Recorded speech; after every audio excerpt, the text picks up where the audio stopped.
The Shroud of Turin latest evidence challenges skeptics, believed to be the shroud that wrapped the body of our Lord Jesus Christ.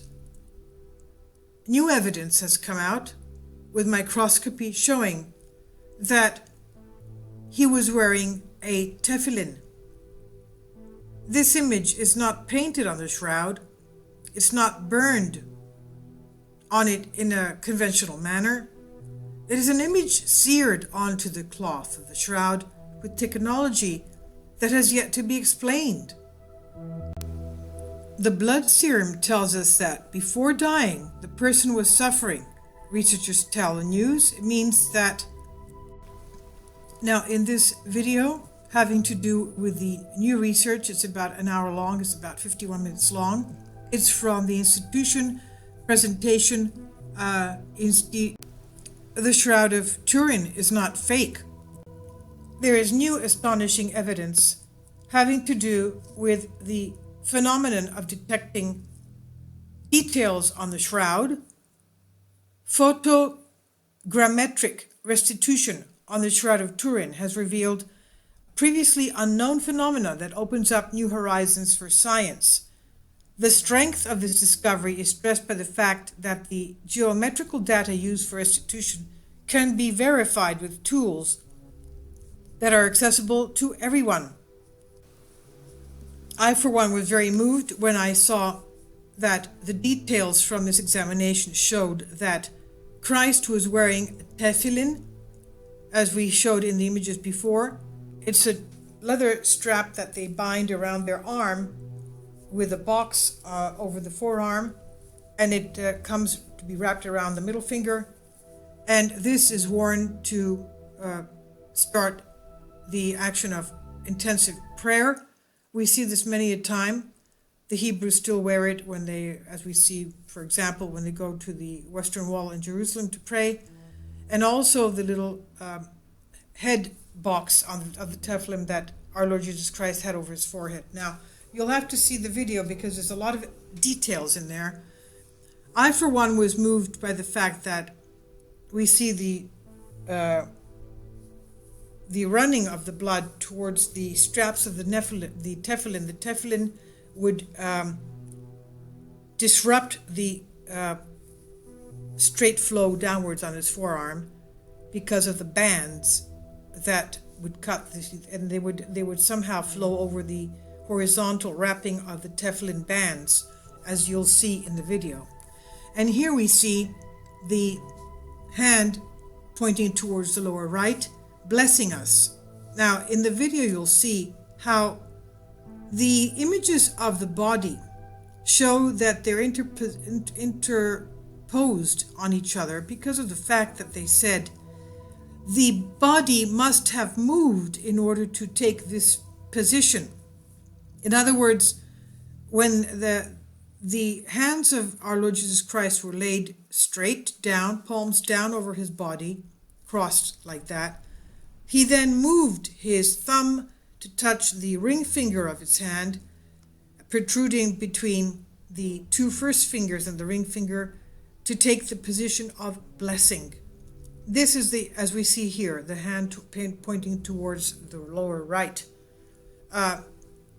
You'll see it in detail. In the detail, you can even see his fingernails.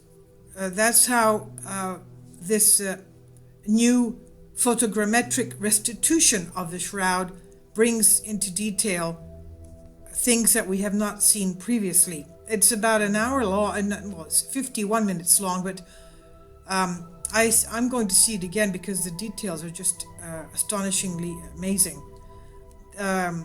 Because they're new. Now, as we said, he was wearing a tefillin, as we see here, and as the blood would trickle down, it would also go horizontally along the tefillin. And we see the hand here again is pointing upper to the upper side, has taken the form of the blessing that we see in our Christian Orthodox Church. The priests, the bishops bless in that way. And they have evidence that the hand moved, the fingers moved in order to take this blessing. Now, for those who have not read about the details having to do with the Shroud of Turin, let's just go briefly through that. The Shroud of Turin, of course, from the time of Jesus Christ, was first located in Jerusalem, but then it was carried through Asia Minor, Turkey that is today, and then finally brought to rest in Turin, Italy. Skeptics may dismiss the Shroud of Turin, but there's good evidence that relic is authentic. A verse in the Epistle to the Hebrews says that faith is the substance of things hoped for, the evidence of things not seen. The resurrection of Jesus Christ is an event forever hoped for. It's also an event that was not seen. It was very secretive. Believers in the Shroud of Turin insist that the shroud is the substance of this hope and the evidence of this unseen event of Christ's resurrection. It is, they believe, the burial cloth of Jesus Christ, and it's been venerated for such for centuries, and it has even given miracles to people it has touched in the past. Now, going back to the article, since the 17th century, when it came to Turin, Italy, it has been the Cathedral of Turin's best-known treasures. Popes have come to gaze on it, to adore it, and to pray over it. Pope Benedict XVI said when he visited in 2010 that, quote, "We see, as in a mirror, our sufferings in the suffering of Christ," end quote. Skeptics do not believe this whole story. They refer to the 1987 carbon-14 dating, saying it's medieval, science has spoken, that settles it. However, believers bounce back, and year after year, with their modern technology as it advances, more and more evidence accumulates, which causes anyone who reads this research to be skeptical of the skeptics, because this evidence is irrefutable. The most recent claim that the blood on the shroud is from a torture victim has reopened the debate. Now, the irony is that it is our skeptical scientific society that has empowered all the new evidence. The skeptics themselves bring the evidence to light. The shroud's relationship with modern technology began back over 100 years ago in 1898, when Secundo Pia took the first photographs of the shroud. And when he developed the negative, he noticed something very strange, that it showed a positive image of a human face. He concluded that the image itself was therefore, in effect, a photographic negative. The question immediately arises: if the shroud is a medieval forgery, how did they do it? Well, Professor Nicholas Allen of South Africa proposed that the materials and knowledge to produce a photograph did exist in the Middle Ages. He then proceeded to produce a shroud-like image on a piece of linen using his theory, but the imaging expert Barry Schwartz, not himself a Christian, challenged Allen's work, which he says only accounts for some of the shroud's properties. The hypotheses were whacked back and forth. One scientist proposes a new idea of how the mysterious shroud could have been produced, only to have other researchers argue that it was impossible. In 1987, the shroud was subjected to carbon-14 dating technology, dating it back to the 13th century. The result has been criticized for a range of reasons. The most recent critique says that the samples used for that 1987 carbon-14 dating were taken from the edge of the shroud, which was not simply patched in the Middle Ages, but patched with a difficult to detect interweaving. The carbon-14 tests, therefore, were compromised because the wrong sample of the linen was taken. A different sort of dating test was conducted, however, just recently by Giulio Fanti of Padua University in 2013. The technology he used was infrared light and spectroscopy, and he did this to measure the radiation intensity through wavelengths. And from these wavelength measurements, a date can be calculated. Fanti's method dates these fibers of the shroud from between 300 BC to 400 AD. Of course, there are critics who argue that Fanti's methods are unreliable. There is now another mountain of evidence about the shroud. But too many also again dismiss the possibility of the shroud's authenticity based, again, going back to the carbon-14 dating, as we said, which was taken from the wrong sample. A good detective, however, does not rely on one piece of evidence. He gathers and weighs all the facts as much as possible. Here are pieces of evidence that most people have found compelling. Number one, the image.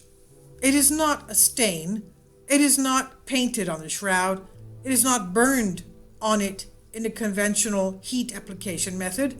Instead, it is seared onto the cloth with a technology that has yet to be explained. Not only can scientists and historians not produce the image using medieval technologies, they can't reproduce the image even with today's modern technology. Italian scientist Paolo Di Lazzaro tried this for 5 years to replicate the image and concluded that it was produced by ultraviolet light, but you have to listen to this. Okay, if the image was produced by ultraviolet light, but the ultraviolet light necessary to reproduce the image exceeds the maximum power released by all ultraviolet light sources available today.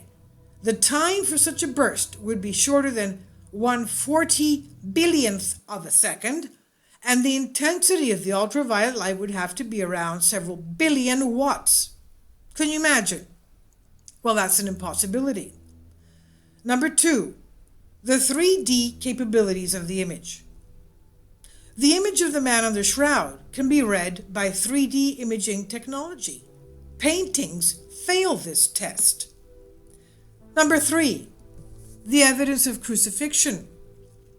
The wounds of the crucified man are all consistent not only with Roman crucifixion, but the details of Jesus' particular crucifixion, that is, his scourging, the crown of thorns placed on his head, the fact that none of his bones were broken, and the wound on his side where he was pierced with a lance. In addition, medieval paintings show the nails in the palm of Christ's hand. This shroud, however, shows the nail wounds in his wrists, which is anatomically correct. The flesh of the palms would not have supported the weight of the man's body. Number four, geography. Where was this shroud found? Where did it travel to? Pollen from the shroud is not only from Jerusalem area, but from Turkey and other places the shroud is supposed to have resided. Dust from the area of the image by the knees and feet is from the area around Jerusalem. Number five, evidence of Jewish burial customs. The shroud details are perfectly consistent with first century Jewish burial customs, traditions. There are even microscopic traces of the flowers that would have been used in his burial.